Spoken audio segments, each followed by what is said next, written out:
नमस्कार दोस्तों, कैसे हैं आप सब। उम्मीद है बहुत अच्छे होंगे आप सब। और आज अपने सीरीज का पहला लेक्चर है दोस्तों। तो सबसे पहले हम आपको ये बताना चाहेंगे कि आज हमने आपके सामने एक वोट करने के लिए क्वेश्चन रखा था और उस पर केवल 10 लोगों ने वोट किया। ये देख के मुझे बहुत ही ज़्यादा निराशा हुई कि इसमें 10 ही स्टूडेंट ऐसे हैं जो पढ़ने वाले हैं। बाकी स्टूडेंट ऐसे हैं जो शायद पढ़ने का उनका मन नहीं है, या फिर वो पढ़ना चाहते नहीं हैं, या मुझसे नहीं पढ़ना चाहते हैं, या जो भी है उनके साथ कारण। तो कहने का सेंस बस इतना है, 10 ही लोग ऐसे मुझे लगे जो एक्टिव थे उस पर, और उसको उन्होंने गहराई से लिया उस प्रश्न को। तो दोस्तों, अगर ऐसे ही चलेगा तो फिर 10 ही लोग को मैं पढ़ा पाऊँगा और बाकी लोग फिर अपना समझ लें जो भी उनका है। तो हमने उस पर पूछा था कि इस क्लास को जो है सीरीज को स्टार्ट किया जाए तो टर्मिनोलॉजी से स्टार्ट किया जाए या फिर चैप्टर से स्टार्ट किया जाए। तो उस पर 6 लोगों ने बोला कि सर चैप्टर से स्टार्ट करिए, 4 लोगों ने बोला कि सर टर्मिनोलॉजी से स्टार्ट करिए। तो मैंने ये डिसाइड किया है कि चैप्टर से स्टार्ट करते हैं क्लास अपनी, और जो भी टर्म आएंगे उसको वहीं पे डिफ़ाइन कर देंगे। जो भी यहाँ पे जो टर्म आएगा उसको वहीं पे डिफ़ाइन कर दिया करेंगे। तो सबसे पहले दोस्तों क्या हुआ कि हम आपको बताते हैं कि फर्स्ट यूनिट जो है समाजशास्त्र की विद्या शाखा, वो 3 पार्ट में डिवाइड है। और सबसे पहला पार्ट है उसमें यूरोप में आधुनिकता एवं सामाजिक परिवर्तन तथा समाजशास्त्र का उद्भव। इसका मतलब ये है कि यूरोप में पहले आधुनिकता आई, आधुनिकता के आने से सामाजिक परिवर्तन हुए, सामाजिक परिवर्तन होने से समाजशास्त्र का उद्भव हुआ। तो ये पहला चैप्टर था पहली यूनिट का। फिर दूसरा चैप्टर उसमें अगर देखें तो दूसरा चैप्टर है समाजशास्त्र का विकास क्षेत्र एवं अन्य सामाजिक विज्ञानों से इसकी तुलना। तो दूसरे चैप्टर में दोस्तों जो कह रहा है उसका मतलब ये है कहने का कि जो समाजशास्त्र है इसकी अन्य जो सामाजिक विज्ञान हैं, जैसे खगोल शास्त्र हुआ, गणित हुआ, राजनीति शास्त्र हुआ, इन सब चीज़ों से इसकी तुलना की जाएगी। और इसका जो समाजशास्त्र का जो क्षेत्र है वो क्या होगा, कितने क्षेत्र को अपने आप में समेटता है, इस चीज़ की बात की गई है। और जो इसका तीसरा चैप्टर है फर्स्ट यूनिट का, वो है समाजशास्त्र एवं सामान्य बोध। तो ये तीनों दोस्तों बहुत ही स्टैटिक टॉपिक होते हैं। और अब तो खैर हर चैप्टर से क्वेश्चन बनने लगा है, और ना पहले होता था जब ऑप्शन आते थे तो बच्चे इन चैप्टर्स को टच नहीं करना चाहते थे, क्योंकि होता ये था कि बहुत ही स्टैटिक टॉपिक होते थे और इस पे जो क्वेश्चन आता था उस पर बहुत ही जर्नल मार्किंग कर दी जाती थी।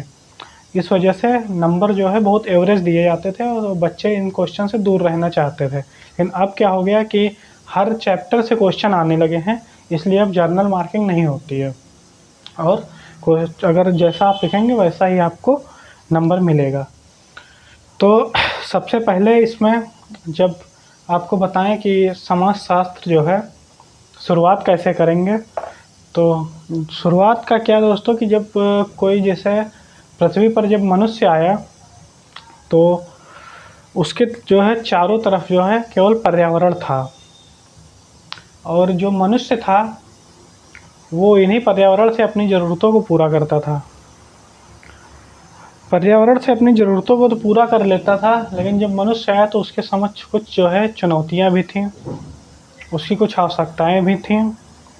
आवश्यकताओं को तो वो पूरा करता रहा प्रकृति से, लेकिन उसके समक्ष जो चुनौतियाँ थीं वो उसी तरह बनी रहीं। चुनौतियों में सबसे पहले जो था, जैसे आपदा का खतरा रहता था मनुष्य को, और जो है कि जो जंगली जानवर होते थे उनसे खतरा रहता था, है ना। तो इन सब चीज़ों से उनको जो है समस्याएं बनी रहती थीं।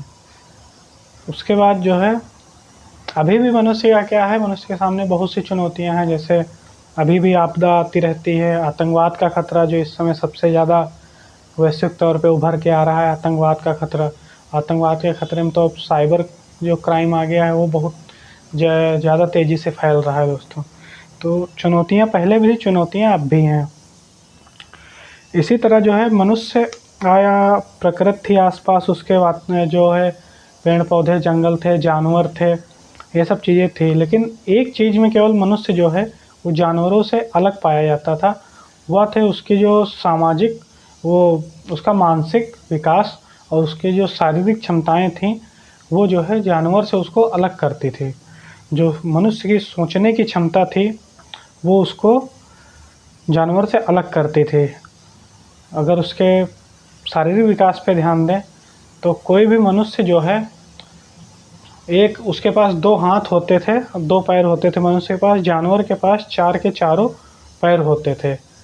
जानवर के जो आगे के 2 पैर होते थे, मनुष्य में हाथ के रूप में काम करते थे। तो मनुष्य की ये क्वालिटी है, समझ लीजिए आप, कि अगर सुई में धागा डालना है तो मनुष्य डाल सकता है, लेकिन जानवर नहीं डाल सकता है मनुष्य सुई में धागा।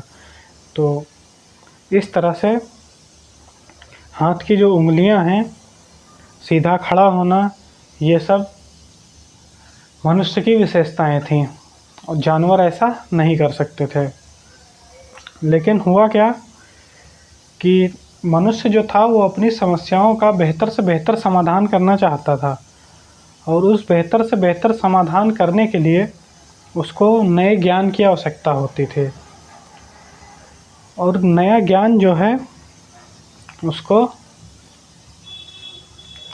इन जो समस्याएं हैं इनसे निजात दिलाता था।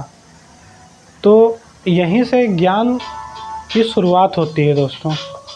10 सेकंड दोस्तों बस।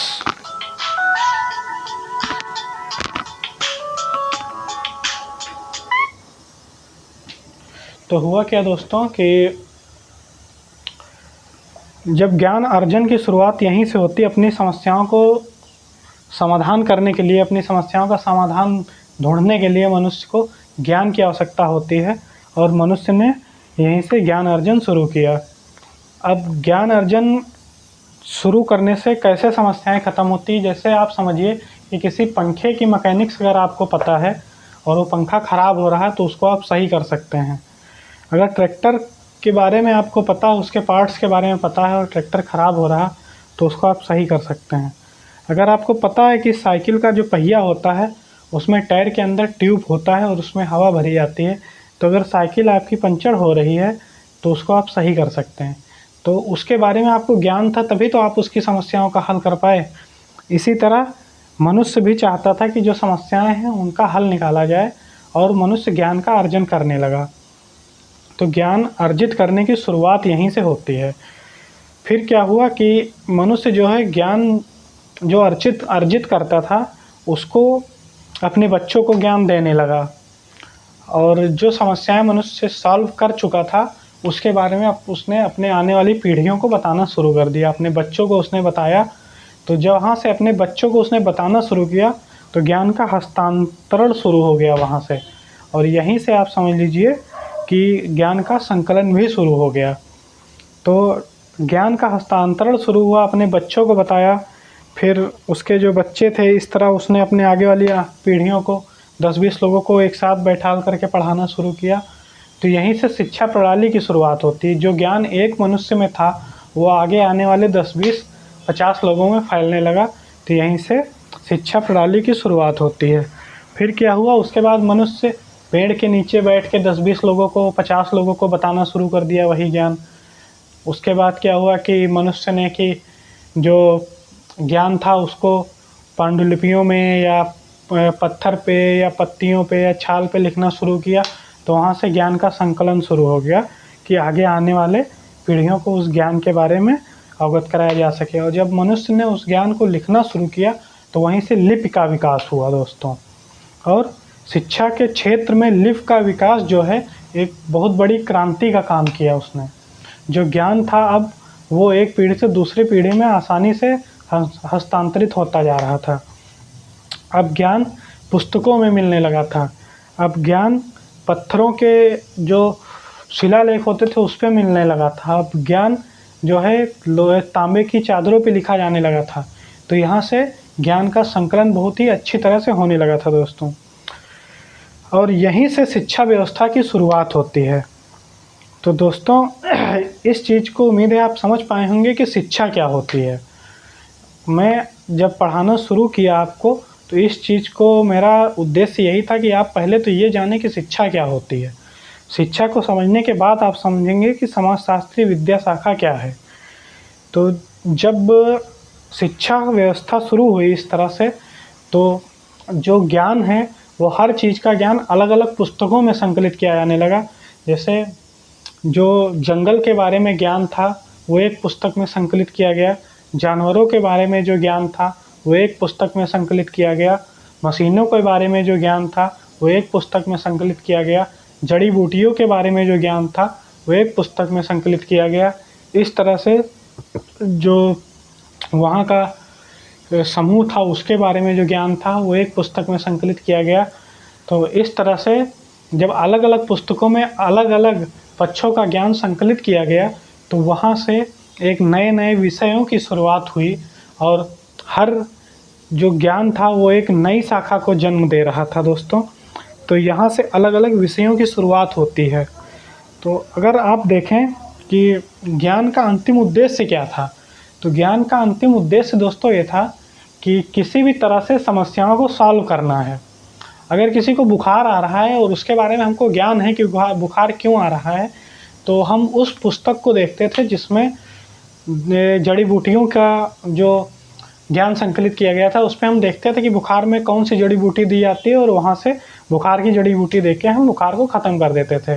किसी को मलेरिया होता था तो उस पुस्तक में हम देख के मलेरिया की जो जड़ी बूटी थी उसको देख के मलेरिया का समाधान कर देते थे। किसी जंगल में कोई समस्या उत्पन्न होती थी तो हम वनस्पति विज्ञान की जो शाखा थी उसकी पुस्तक को देख करके उसके समाधान को ढूंढ लेते थे।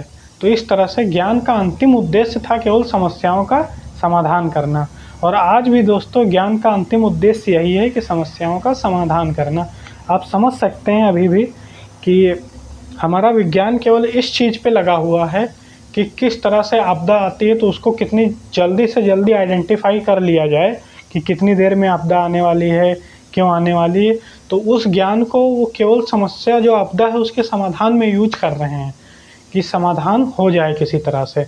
नीचे से सैटेलाइट अंतरिक्ष में भेजे जाते हैं किस लिए, कि जल्दी से जल्दी इमेजिंग जो इमेज ली आती है तो इमेजिंग करके और समस्या का समाधान कर दिया जाए दोस्तों। तो इस तरह से ज्ञान का अंतिम उद्देश्य होता है समस्याओं का समाधान करना दोस्तों। अब एक शब्द आता है कि समाजशास्त्र। तो समाजशास्त्र के बारे में आपको पता होगा अच्छे से कि समाजशास्त्र क्या होता है। तो समाजशास्त्र जो दोस्तों होता है वो होता है किसी भी समूह का व्यवस्थित और वैज्ञानिक अध्ययन। किसी भी समूह का व्यवस्थित और जो है वैज्ञानिक अध्ययन। तो यहाँ से अब बोर्ड का यूज किया जाए दोस्तों कि समाजशास्त्र क्या होता है, किसी भी समूह का व्यवस्थित और वैज्ञानिक अध्ययन जो होता है वो समाजशास्त्र होता है। तो मान लीजिए ये कोई समाज है, ठीक है, और इसका जब व्यवस्थित और वैज्ञानिक अध्ययन किया जाएगा तो उसी को दोस्तों कहते हैं समाजशास्त्र। अब व्यवस्थित और वैज्ञानिक अध्ययन कैसे किया जाता है? व्यवस्थित अध्ययन का मतलब ये होता है कि समाज में जो नियम कानून है वह कौन से हैं, नियम जो है समाज के कौन से हैं, प्रथाएं क्या हैं, घटनाएं कौन सी होती हैं। वैज्ञानिक अध्ययन में दोस्तों यह किया जाता है कि कौन से तथ्य जिम्मेदार हैं इसके लिए, क्या कारण हो सकते हैं, परीक्षण किया जाता है। तो इस तरह से समाजशास्त्र का जो है व्यवस्थित और वैज्ञानिक अध्ययन किया जाता है।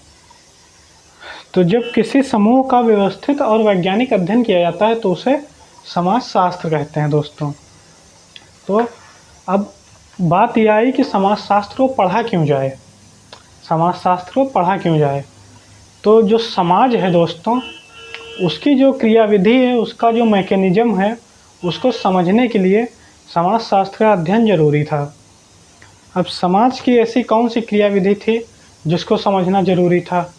तो समाज में जो अंतःक्रियाएँ हैं, लोग एक दूसरे के साथ किस प्रकार से रहते हैं, लोगों के बीच में क्या समस्याएं उत्पन्न हो सकती हैं, उनके जो क्रियाकलाप हैं वो कौन से हैं, लोग किस प्रकार से रहते हैं, कहाँ रहते हैं, क्या खाते हैं, कैसे क्या पहनते हैं, इन सब चीज़ों के बारे में अध्ययन करना रहता है।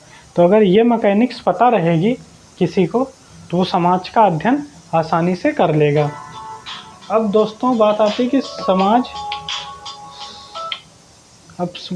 है कि दोस्तों समाजशास्त्र जो है उसमें समाज क्या है।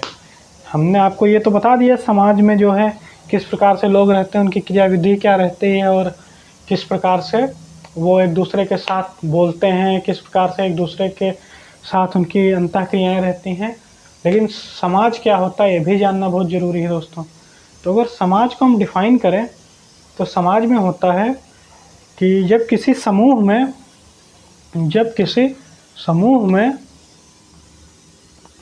दोस्तों लोगों का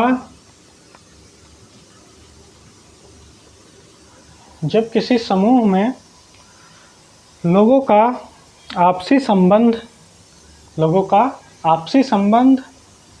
आपसी व्यवहार और आपसी अंतःक्रियाएँ, यानी 3 तत्व: आपसी संबंध,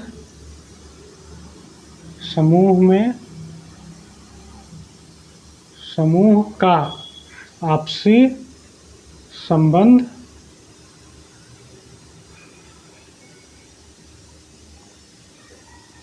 आपसी अंतःक्रियाएँ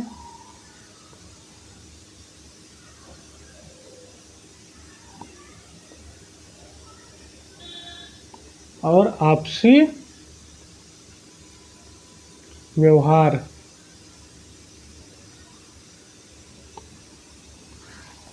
ये तीनों तत्व विद्यमान होते हैं जब किसी समूह में, तो उसको कहते हैं समाज।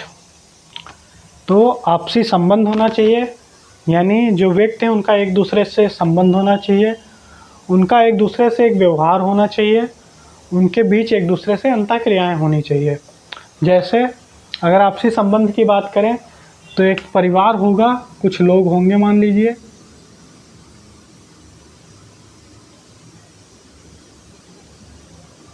ये लोग हैं, ये राम है, ये श्याम है, ये मोहन है। इनका एक दूसरे से आपसी संबंध होगा। जैसे राम जो है, राम का पुत्र श्याम है, श्याम का पुत्र मोहन है ना। तो एक दूसरे से इनका आपसी संबंध है। तो अब इनकी जो अंतःक्रियाएँ होंगी वो क्या होंगी? राम जो है वो श्याम को आदेश दे सकता है क्योंकि वो श्याम का पिता है। राम जो है पिता है श्याम का, ठीक है। श्याम जो अपने पुत्र मोहन को आदेश दे सकता है, कुछ करने के लिए कह सकता है, ज़रूरत पड़ने पे कूट सकता है, उसको कूट पीट के बराबर कर सकता है। ज़्यादा उड़ रहा होगा तो इसको मार मार के ज़मीन पे ला देगा। तो इस तरह से इनके आपसी संबंध होते हैं। और इनकी अंतःक्रियाएँ क्या होती हैं ये समझिए कि राम जो है श्याम को, हमने बताया, आदेश दे सकता है, श्याम मोहन को आदेश दे सकता है। जो एक आदर भाव होगा मोहन का श्याम के प्रति होगा, मोहन का राम के प्रति होगा, श्याम का राम के प्रति होगा। जो दायित्व होंगे वो राम का श्याम के प्रति होगा, राम का मोहन के प्रति होगा, श्याम का मोहन के प्रति होगा। मान लीजिए श्याम छोटा है, बीमार पड़ गया तो इसकी दवा राम कराएगा क्योंकि ये पिता है। मोहन बीमार पड़ गया तो श्याम या राम इसकी दवा कराएगा क्योंकि ये पिता है, ये दादा है ना। ये बीमार पड़ गए तो इनकी सेवा कौन करेगा? मोहन करेगा क्योंकि ये पुत्र है।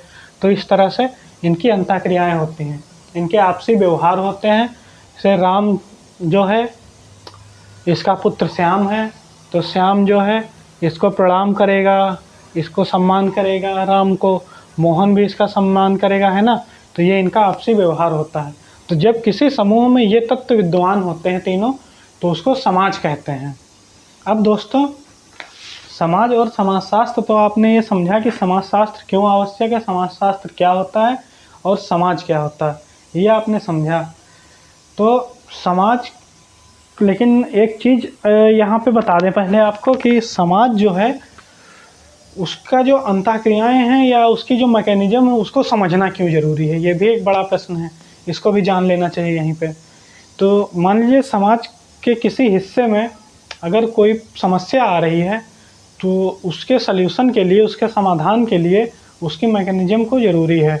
अब समाज में क्या समस्या आ सकती हैं? मान लीजिए कि कोई समाज है उसमें सब एक दूसरे को मार पीट रहे हैं, एक दूसरे को काट दे रहे हैं, मार दे रहे हैं, ऐसा कुछ हो रहा है। तो ये समाज में एक बड़ी समस्या है। तो इसका अगर समाधान करना है तो समाज के बारे में पता होना चाहिए, है ना? समाज में मान लो कि कोई नियम कानून नहीं रह गए हैं, जो जिसे पा रहा है मार दे रहा है, जो जिसका पा रहा है रेप कर दे रहा है, ऐसा हो रहा है। तो इसका मतलब समाज में कोई ना कोई समस्या आ गई है। तो समाज के समस्या के समाधान के लिए समाज का अध्ययन ज़रूरी है। तो ये कुछ चीज़ें थी जो हमने आपको यहाँ तक समझाई। अब समझिए कि अगर जो है समाज के अध्ययन को हम लोग ना करें तो क्या हो सकता है? समाज के अध्ययन को ना करें तो क्या हो सकता है? तो समाज में जो समस्याएं उनका समाधान नहीं होगा। लोगों को पता ही नहीं चलेगा क्यों एक दूसरे को लोग मार रहे हैं, इसको कैसे सही किया जा सकता है, ये सब पता ही नहीं चलेगा।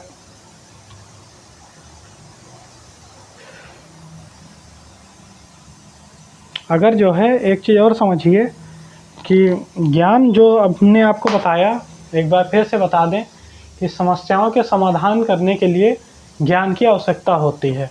उसी के लिए हम लोग ज्ञान का अर्जन करते हैं।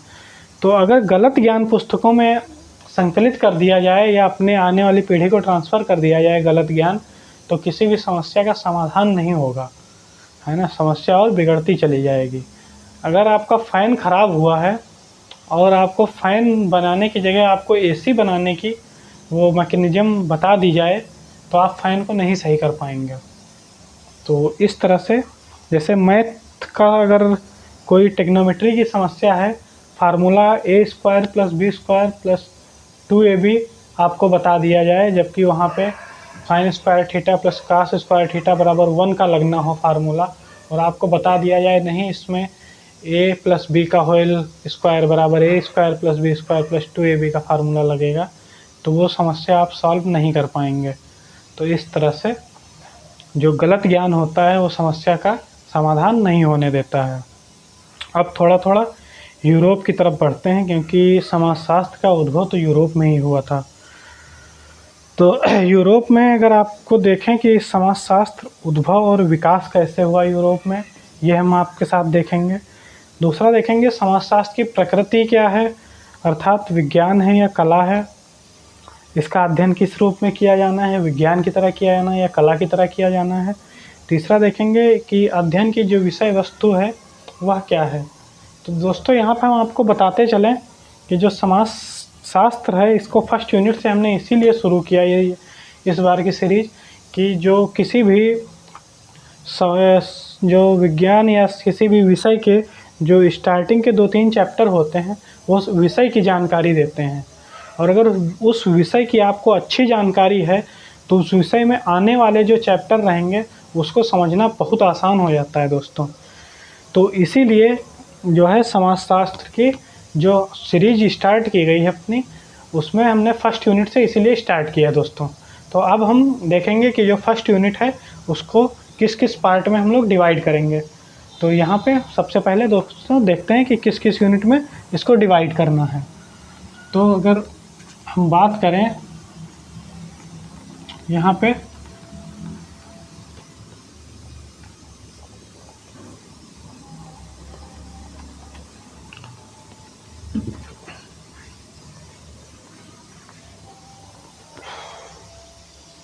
जो समाजशास्त्र की विद्या शाखा है दोस्तों,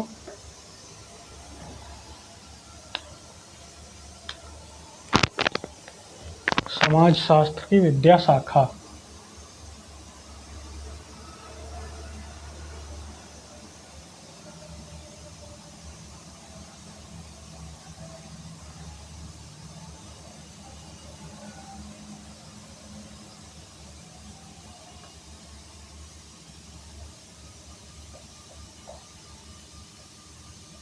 इसको हम लोग डिवाइड करेंगे। इसको दोस्तों हम लोग डिवाइड करेंगे किस किस यूनिट में। पहले देखेंगे समाजशास्त्र में आधुनिकता एवं सामाजिक परिवर्तन तथा समाजशास्त्र का उद्भव। यानी सबसे पहले जो हम लोग देखेंगे यहाँ पे, क्या हो गया भाई, सबसे पहले हम लोग देखेंगे यहाँ पे ए पार्ट इसका, तो यूरोप में समाजशास्त्र में आधुनिकता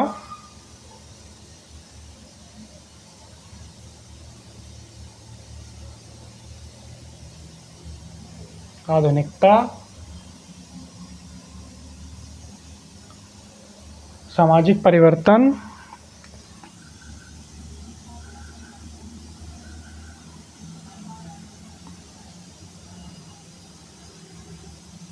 और समाजशास्त्र का उद्भव।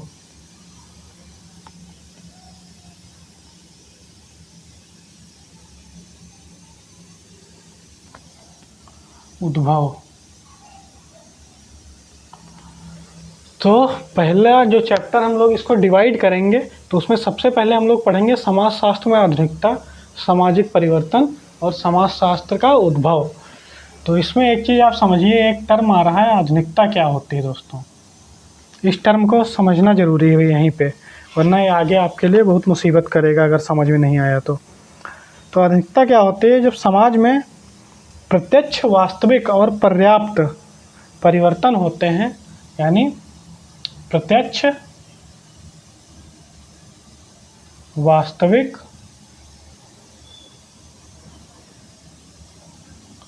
और पर्याप्त परिवर्तन होते हैं,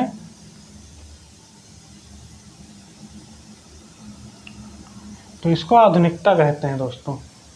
यानी किसी समाज में प्रत्यक्ष परिवर्तन हो। प्रत्यक्ष परिवर्तन का मतलब जो दिखाई दे परिवर्तन, जिसको हम देख सकें, वो प्रत्यक्ष परिवर्तन हो। यानी सबसे पहले इसमें आप देख सकते हैं, पहले अपने यहाँ क्या होता था, जॉइंट फैमिली रहती थी।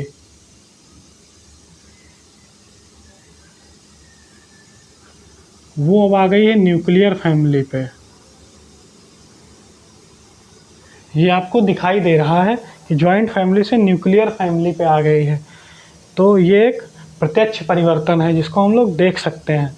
वास्तविक क्या है कि जिसका हम लोग परीक्षण कर सकें,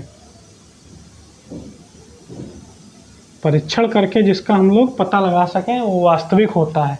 तो अगर हम परीक्षण करें कि जॉइंट फैमिली थी या नहीं थी, तो कुछ दशक पहले जाना पड़ेगा हम लोग को और देखना पड़ेगा गाँव में जॉइंट फैमिली हुआ करती थी, जो औद्योगिकरण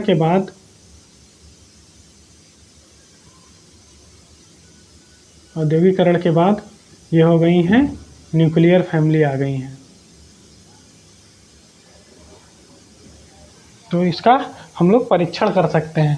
पर्याप्त परिवर्तन ये नहीं कि किसी फैमिली में पहले 15 लोग रहते थे, अब 12 रहने लगे तो उसमें परिवर्तन हो गया। पर्याप्त परिवर्तन इसे नहीं कहते हैं। अगर किसी फैमिली में 15 लोग रहते थे और अब उस फैमिली में 4, 3 या 5 लोग रह रहे हैं, तो इसका मतलब उसमें कमी आई है, कहीं ना कहीं परिवर्तन हुआ है। तो इसको हम लोग कहते हैं पर्याप्त परिवर्तन। तो इस तरह से आधुनिकता को समझ सकते हैं। एक और तरीके से समझ सकते हैं, कहा जाता है कि break from the tradition and break from the past. मतलब जो परंपरागत जो रीतियाँ चल रही थी इस तरह से, उनको छोड़ दिया जाए, उनसे आगे बढ़ा जाए, या जो पुराना समय था उससे आगे बढ़ें, उसके बाद के विकास को हम लोग देखें, तो उसको भी आधुनिकता कहते हैं। दूसरा जो इसको हम लोग डिवाइड करेंगे दोस्तों, दूसरा चैप्टर इसमें जो होगा वो देखेंगे हम लोग औद्योगिक क्रांति, फ्रांसीसी क्रांति और वैज्ञानिक क्रांति। यानी औद्योगिक क्रांति, फ्रांसीसी क्रांति और वैज्ञानिक क्रांति का समाजशास्त्र पे क्या प्रभाव पड़ा। इसको इस तरह से समझें कि जो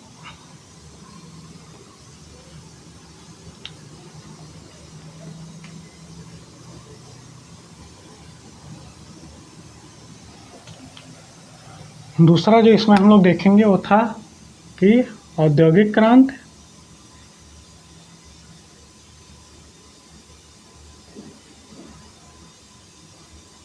फ्रांसीसी क्रांति,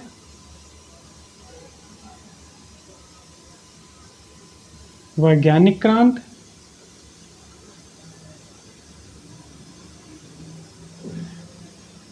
इसका जो है समाजशास्त्र पे क्या प्रभाव पड़ा।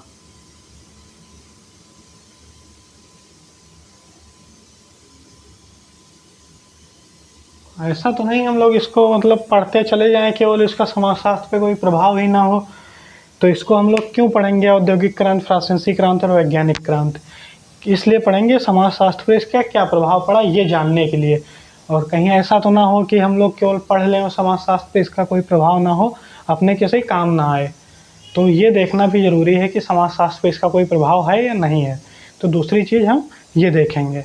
तीसरी चीज़ अगर इसमें हम देखें कि यूरोप में बौद्धिक विकास का सामाजिक उद्भव के पे क्या प्रभाव पड़ा, यानी यूरोप में जो बौद्धिक विकास हुआ, यानी कि जो ज्ञानी लोग आए यूरोप में, बौद्धिक विकास,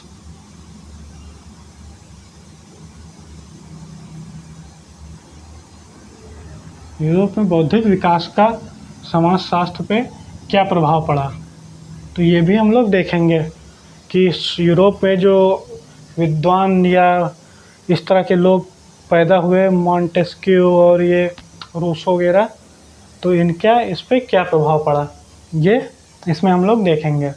तीसरा देखेंगे कि नहीं, तीन तो हो गए है ना, चौथा देखते हैं कि समाजशास्त्र का अर्थ एवं परिभाषा क्या है, यानी समाजशास्त्र के बारे में देखेंगे। समाजशास्त्र का अर्थ और अर्थ समझेंगे क्या है और परिभाषा समझेंगे। परिभाषा समझेंगे कि प्रश्न दोस्तों इतने गहराई से पूछे जा रहे हैं आजकल, उसका प्रेडिक्शन ही नहीं हो पाता है कि कहाँ से प्रश्न पूछ लिया जाए। तो अगर आपको हम जो पहली हेडिंग इसकी थी, यूरोप में आधुनिकता, सामाजिक परिवर्तन तथा समाजशास्त्र का उद्भव, अगर उस हेडिंग, उस चैप्टर की जो हेडिंग है उसके अकॉर्डिंग पढ़ाएंगे तो दोस्तों अपना प्रश्न ही नहीं सॉल्व हो पाएगा, क्योंकि इतनी गहराई में जा ही नहीं पाएंगे हम लोग।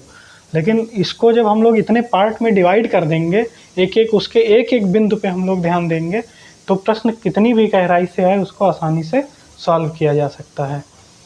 इसके बाद हम जो इसका जो दूसरा चैप्टर था, समाजशास्त्र की विषय वस्तु, समाजशास्त्र की विषय वस्तु,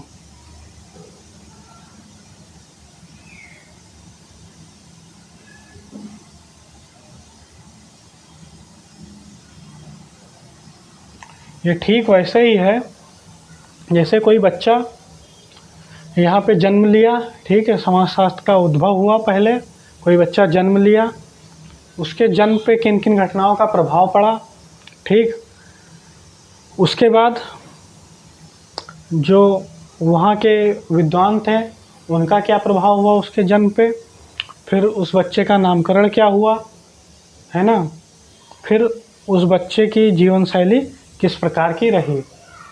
ये चीज़ जैसे होती वैसे ही इसको समझा जा सकता है।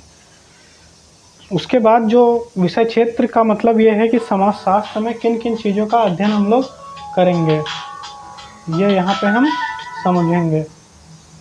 तो उसके बाद जो है समाजशास्त्र का अन्य विषयों के साथ क्या संबंध है उसको हम देखेंगे, यानी अन्य विषय के साथ क्या संबंध है समाजशास्त्र का, अन्य विषयों के साथ संबंध।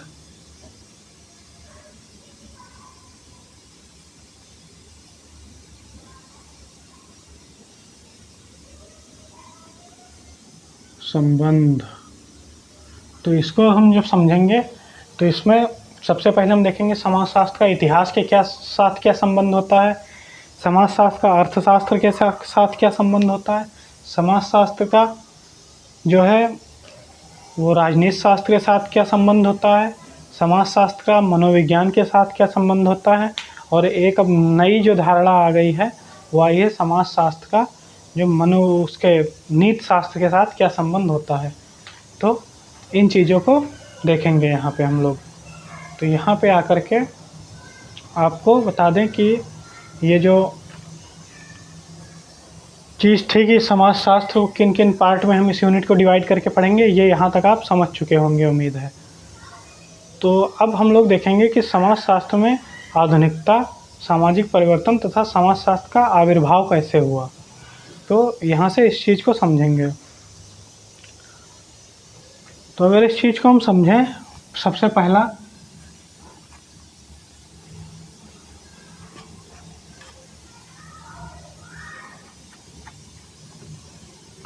समाजशास्त्र में आधुनिकता, सामाजिक परिवर्तन तथा समाजशास्त्र का उद्भव। इसमें अगर हम सबसे पहले आपके साथ समझें तो क्या है कि जैसे आप देखिए, हमने आपको बताया कि जब मनुष्य पृथ्वी पर आया तो उसके साथ अकेला वहाँ नहीं था, उसके साथ और भी जानवर थे, और जानवर और मनुष्य दोनों मिल के प्रकृति का दोहन कर रहे थे। प्रकृति के जरिए ही वो अपनी आवश्यकताओं की पूर्ति कर रहे थे। और मनुष्य जो है वो दो चीज़ों में समाजशास्त्र से भिन्न था, जानवरों से भिन्न था। एक तो उसका जो बौद्धिक विकास था, मनुष्य के जो मनोवैज्ञानिक तर्कवादी सोच थी, उस तरह से वो जानवरों से भिन्न था। दूसरी चीज़ जो,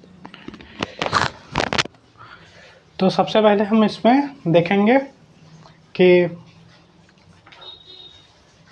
सबसे पहले देखते हैं दोस्तों, इसका जो पहला चैप्टर हमने आपको 7 पार्ट में डिवाइड करके इसको दिखाया है।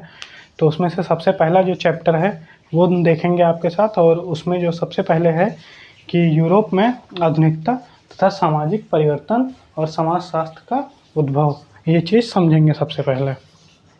तो अगर बात करें आधुनिकता,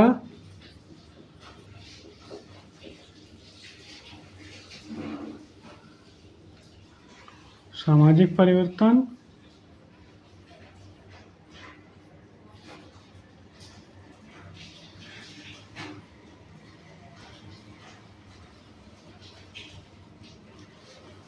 उसके बाद समाजशास्त्र का उद्भव।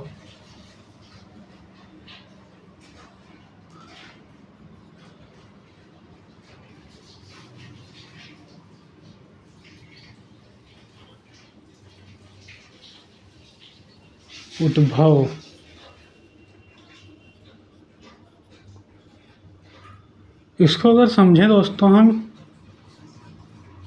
सबसे पहले, तो हमने आपको बताया कि जो मनुष्य था वो प्रकृति में जब आया तो प्रकृति में अकेला नहीं था, उसके साथ में जानवर थे, पेड़ पौधे थे, जंगल था। तो मनुष्य अपनी आवश्यकताएं प्रकृति से पूरी कर रहा था, और उसके साथ में जो जानवर थे वो भी अपनी आवश्यकताएं प्रकृति के साथ से ही पूरी कर रहे थे। तो हुआ ये कि जो मनुष्य था वो जानवर से केवल इस मामले में भिन्न था कि मनुष्य के जो सोचने की क्षमता थी वो जानवरों में नहीं थी। मनुष्य की जो शारीरिक बनावट थी वो भी जानवर से कुछ भिन्न थी। जैसे मनुष्य में जो जानवरों के आगे वाले पैर होते वो मनुष्य में हाथ का काम करते थे, जानवरों में उंगलियां नहीं होती थी, मनुष्य में उंगलियां होती थी। और मनुष्य जो है, हमने बताया कि सुई में धागा डाल सकते थे जो कोई जानवर नहीं डाल सकता था। तो मनुष्य की सोचने की जो क्षमता थी वो जानवरों से भिन्न थी, और इसी सोचने की क्षमता से मनुष्य ने जो है कुछ चीज़ें बनाई। जो सोचने की क्षमता थी मनुष्य की,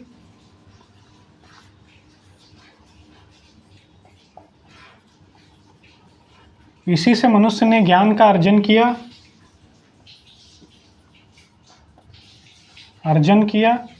ज्ञान का संकलन किया,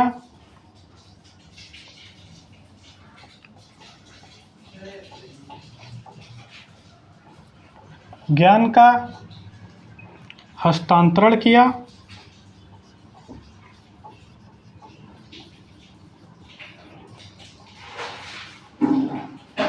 स्क्रीनशॉट लीजिए दोस्तों, 1 2 3, ठीक है।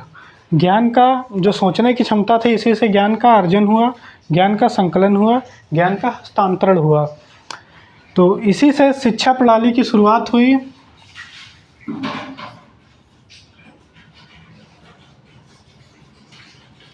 सही से लिख जा। इसी से शिक्षा प्रणाली की शुरुआत हुई।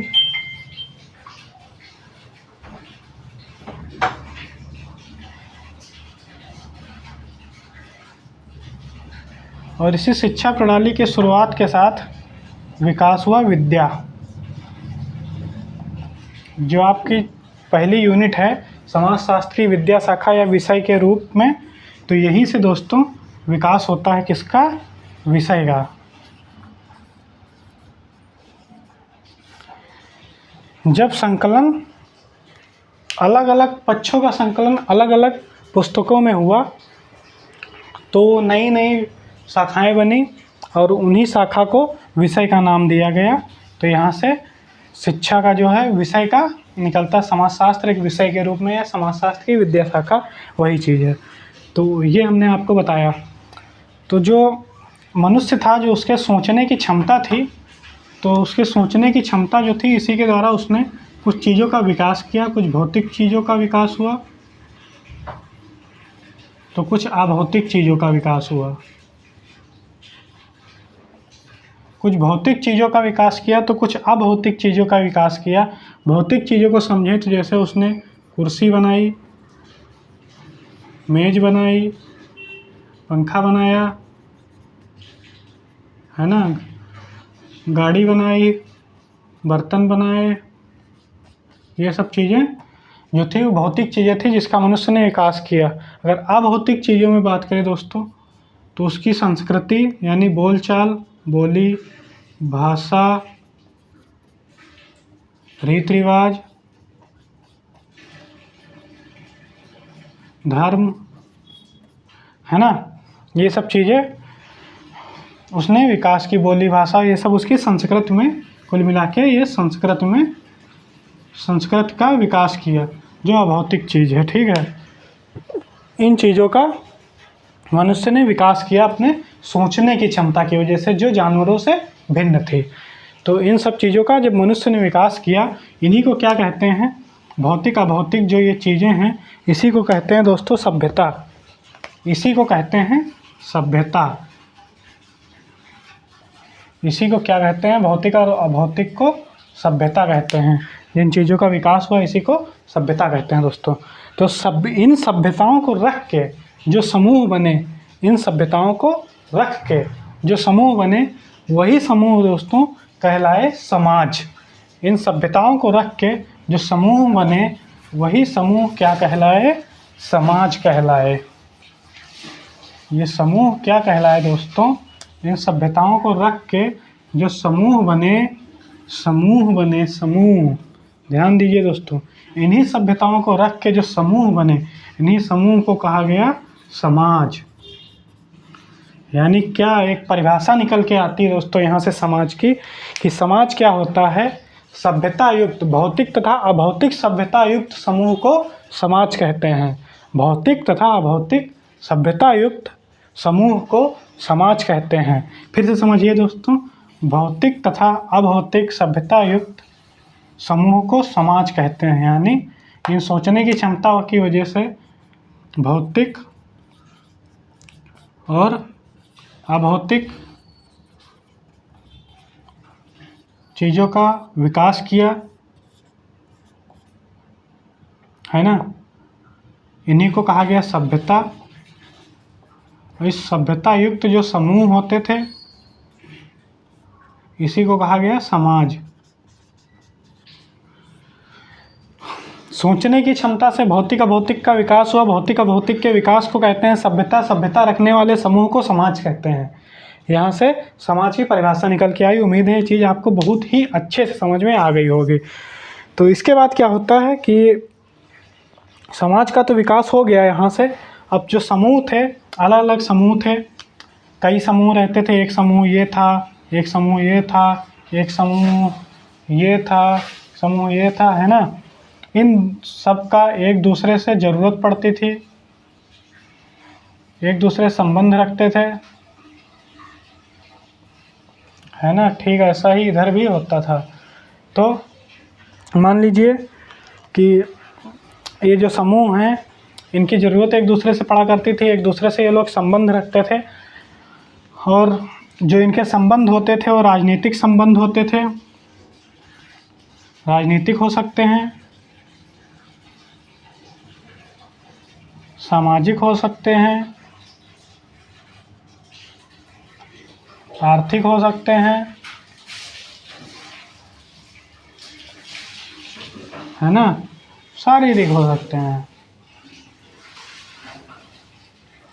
इस तरह ये एक दूसरे से सब संबंध रखते थे दोस्तों।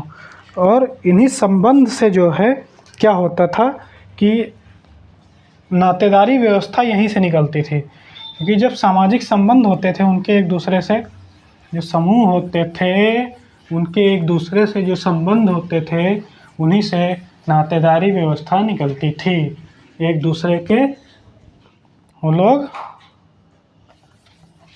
नातेदारी व्यवस्था यहीं से निकलती थी, एक दूसरे से जो संबंध रखते थे, है ना। तो यहीं से नातेदारी व्यवस्था निकलती थी। अब होता क्या था, जो शुरुआती जो मनुष्य था, आप लोगों ने विज्ञान में पढ़ा हो, उसमें इतिहास में पढ़ा होगा कि जो मनुष्य था, सबसे पहले जो मनुष्य आया वो क्या था दोस्तों? सबसे पहले जो मनुष्य था वो था घुमंतू, यानी जो सबसे पहला मनुष्य आया था घुमंतू। जब ये घुमंतू रहेगा तो क्या होगा? जब ये घुमंतू रहेगा तो क्या होता था कि ये लोग झूम खेती करते थे। क्या करते थे? झूम खेती। ये लोग झूम खेती करते थे। और जो यहाँ पे शासन होता था वो कबीलाई, मतलब शासन ये समझ लीजिए कि घर का जो बड़ा होता था वही शासन करता था, घर का मुखिया। इसके बाद क्या हुआ? मनुष्य घुमंतू होने के बाद एक स्थान पे बसने लगा, और जब वो बसने लगा तो उसी को ग्रामीण कहा गया। यहाँ पे ग्रामीण मनुष्य जब हुआ तो ये लोग स्थायी खेती करने लगे।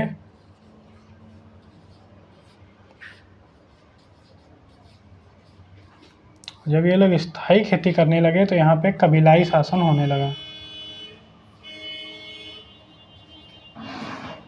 कबीलाई शासन होने लगा। तो आप देख रहे हैं दोस्तों किस प्रकार से यहाँ पे जो सामाजिक संबंध होते थे, ये हो गए खेती की वजह से आर्थिक संबंध बनने लगे, और घर का मुखिया यानी ये पारिवारिक संबंध या नातेदारी यहाँ से किस प्रकार से बढ़ती जा रही है।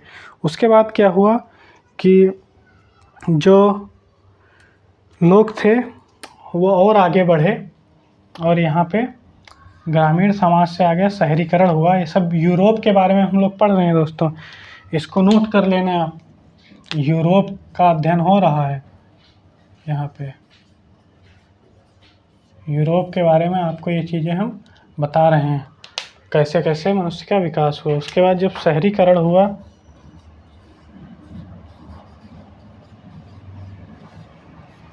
शहरीकरण में खेती के बजाय औद्योगिक अर्थव्यवस्था आई।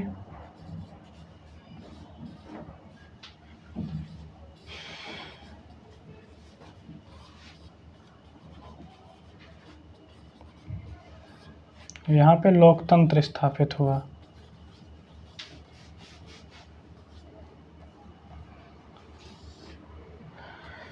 तो इस प्रकार से मनुष्य का विकास होता चला गया। और यहाँ आते आते जो यूरोप, जो घुमंतू समाज से शुरुआत हुई थी जिसकी, वो शहरीकरण पे पहुँच गया, और इस तरह से समाज में परिवर्तन होता चला गया। जो एक झूम खेती करने वाला समाज था वो स्थायी खेती करने के बाद औद्योगिक अर्थव्यवस्था पे आ गया। जहाँ घर का मुखिया शासन करता था वहाँ कबीलाई समाज आया, उसके बाद में लोकतंत्र स्थापित हो गया। तो यहाँ पे आकर के दोस्तों समाज में परिवर्तन को हम लोगों ने समझा। इसके आगे कल हम लोग देखेंगे कि समाजशास्त्र का उद्भव किस प्रकार से हुआ और आधुनिकता का जन्म किस प्रकार से हुआ। तो उसको हम लोग कल देखेंगे दोस्तों। आज यहीं तक कंप्लीट करते हैं। तो इस लेक्चर को अगर आपको अच्छा लगा दोस्तों तो ज़्यादा से ज़्यादा शेयर करिए, इसको लाइक करिए, और ज़्यादा से ज़्यादा लोगों तक इसको पहुंचाइए दोस्तों। धन्यवाद।